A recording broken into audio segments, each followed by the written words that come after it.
Welcome back to Afternoon Express from Zante. We are keeping it local and lekker and celebrating Human Rights Day. Now we are finally on to our final recipe of the day. And we just want you to know that nothing beats a good portion of pap with a braai. So try these corn and cheese pap balls served with a tomato relish. I'm salivating, Tumi. I don't blame you, my friend, because it is such an elegant, like, delicious way to utilize the pap. And do you know what we call people that eat too much in our case? Bathini? Upapalaki. Ngoba akaqedi nje upapalaki makuthiwa kuyadliwa makuthi braai ude makuthiwa mcimbi ude. So a person who just eats a lot is called papalaki. I am dying it. I love that. So let's just assume you've made your pap and now you feel like it's not exciting. It just looks like plain old pap at a braai. How do I zhuzh it up? How do I make it more exciting and appealing to everyone coming to enjoy my food? So we've made our pap. It's nice and soft, still nice and warm. That's the best time to work with it. You don't want it to cool down too much because it becomes hard then to form these beautiful balls we've got here.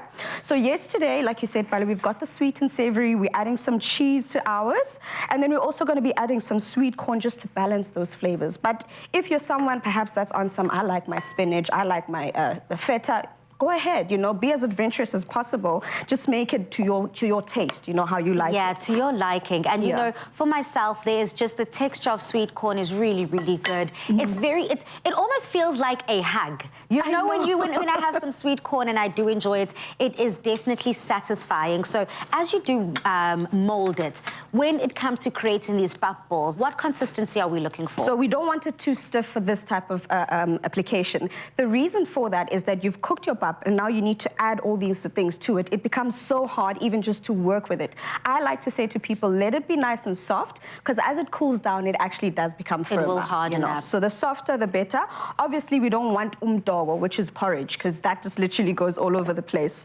And in essence, once it starts coming together like this, we go from utensils to our God-given utensils and start using our hands, because now we're going to start forming those pap balls that we've got here. Okay, whilst you're forming the pap balls, we've already got 3 pap balls that are pre-made that you've already created for me, and now I'm on dunking station. Yes. I'm on deep fry station. I'm going to start with my flour, and then I've got my egg batter, and then I've got the crumbs, and then I've got my hot oil ready for action.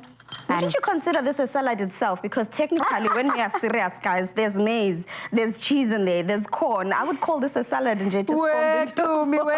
She's trying to play with our emotions. No, look, friend, one thing about a salad, I need my greens. So that's also what's really, really good about braai food. You can really get that balance. Yeah, that balance. You can get that hearty food with what we're creating, but put a nice green, fresh side salad just to accompany the braai with the meats are perfect. And you know what I'm thinking, Pala? So we're talking about the sweet corn right now. But if mangabe umama lothenga umbila, you know, those ladies that sell the maize meal that's done on the fire on the side of the road, definitely buy that because it's already cooked for you. It's got that beautiful smoky flavor in it. Buy umbila wako, cut off the kernels, add it into your maize balls here. And the fun part about it is that it adds another element of flavor that is just so gassy, so South African, you know. Growing up in Durban, you'd be surprised at what I'm about to say, but I used to get so intimidated with making uphuthu nepapa. Everyone has their pap the way that they like it, and you know, I always want to please when I do create food in the kitchen. So for the very first time a few weeks ago, I made pap for the first time in my life. Yeah, I'm 32 years of age and I made pap for the first time, and I made it the most silky, the most soft pap.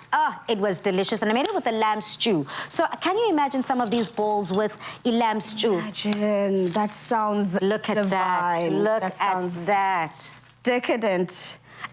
And you see how beautiful it is. It comes straight out of there. It's nice and hot, so the cheese is nice and melted in there. So as you bite into it, that stringy cheese just does its work. That golden brown look is what we want. That is what we're trying to achieve. It looks good. It smells even better. And it is the perfect accompaniment for your very next braai. Let's get into it.